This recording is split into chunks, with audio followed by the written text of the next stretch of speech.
Hello everyone, welcome to another edition of karTECH Talks. My name is Kartik Sakthivel and I serve as the Vice President and Chief Information Officer for LIMRA, LOMA, SRI and LL Global.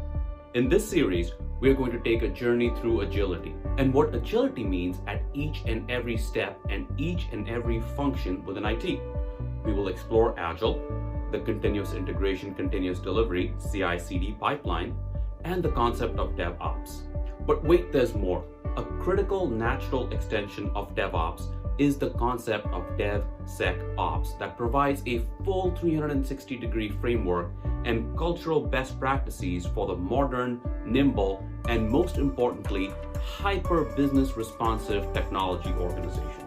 If you're an IT professional, regardless of tier or function, and your organization is looking to implement one or all of these concepts, my hope is that this series serves as a catalyst for you to think about how to engage your business partners.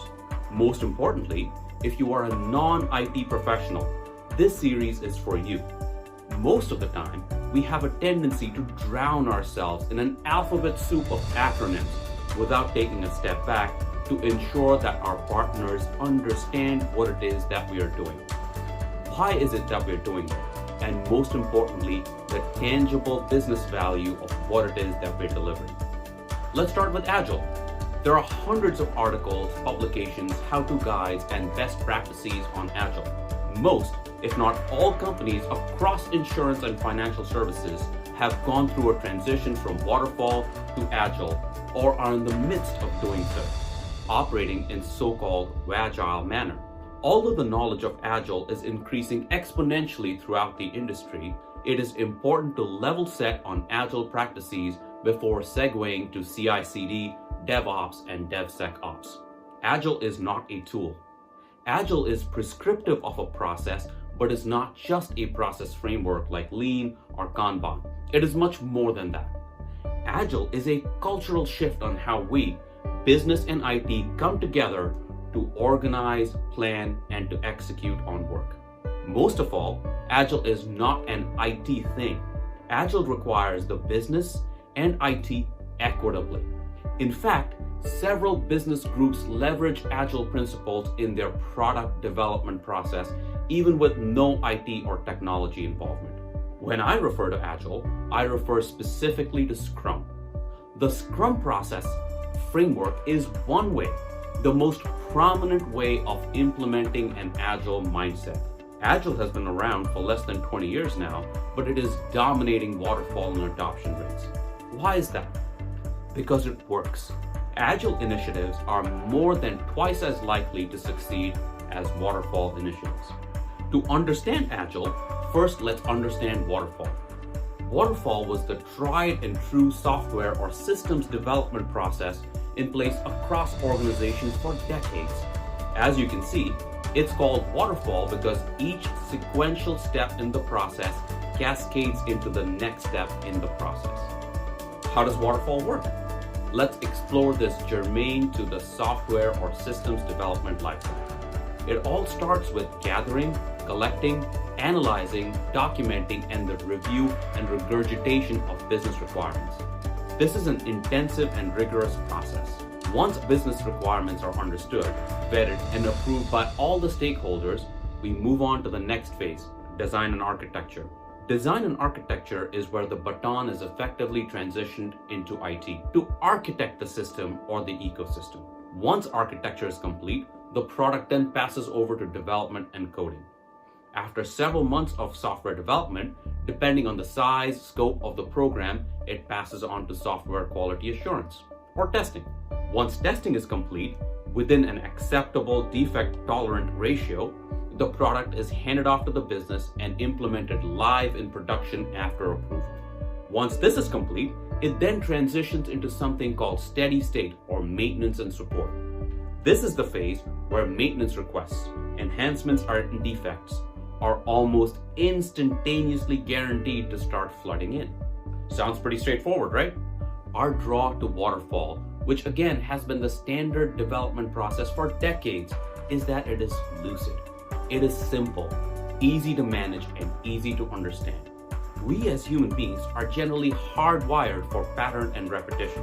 You wake up, brush your teeth, take a shower, drink your coffee, head to work, etc. It's sequential. Waterfall, the entire system is delivered at once.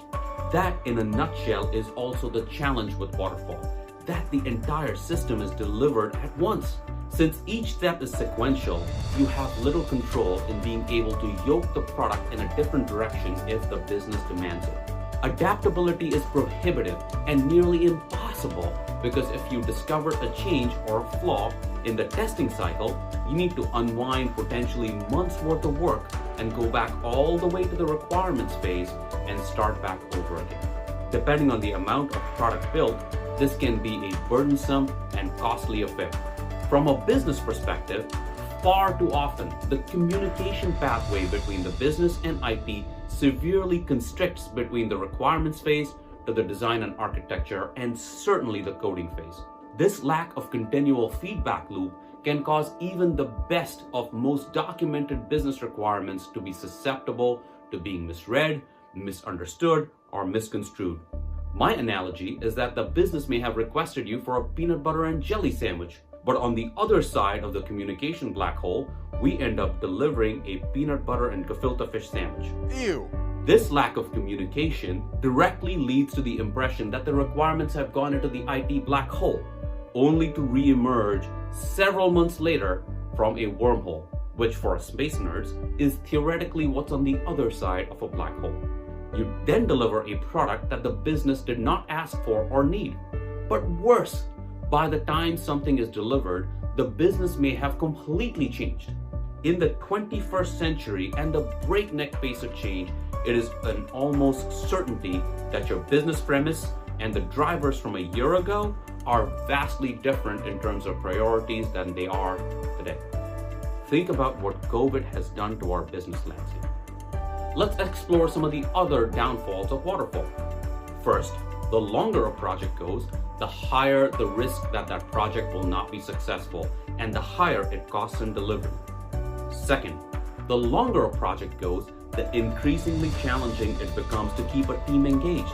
Constant starts and stops and shifts have a significantly detrimental impact on team morale.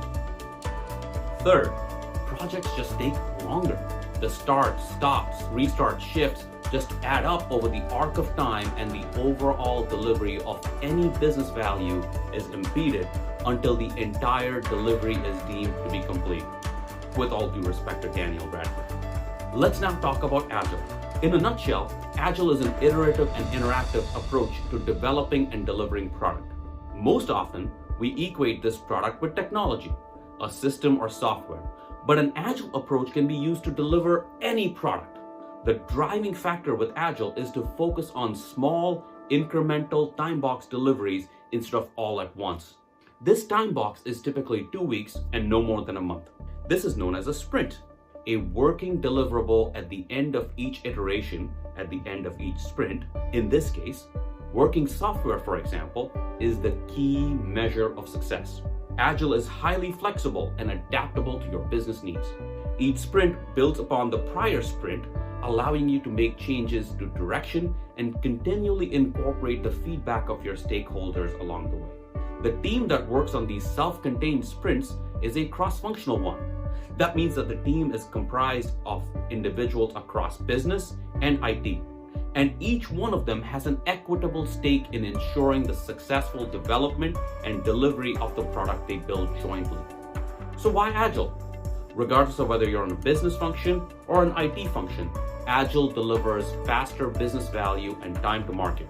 With a regular feedback loop and a cross-functional team working on the same product and continual and open dialogue within the team and with your stakeholders, you are relatively guaranteed precision and accuracy in delivery. You are assured that your delivery solves for precisely the business problem you're looking to solve for. In my view, the two most important benefits of Agile are those of absolute communication and collaboration, as well as total trust and transparency. You cannot build trust without being absolutely transparent, and you cannot be transparent if you don't trust. An Agile Scrum team with the requisite Agile Scrum ceremonies are designed to foster and nurture this trust and promote communication and collaboration. What are some of the characteristics of Agile? Well, join me next time in the next video in this series as we explore key Agile concepts, roles, and responsibilities. We love to get your feedback. Whether you're watching this on YouTube or LinkedIn, please leave your comments in the comments section of this video. Until next time, I'm Kartik Sakthivel for Tech Talk.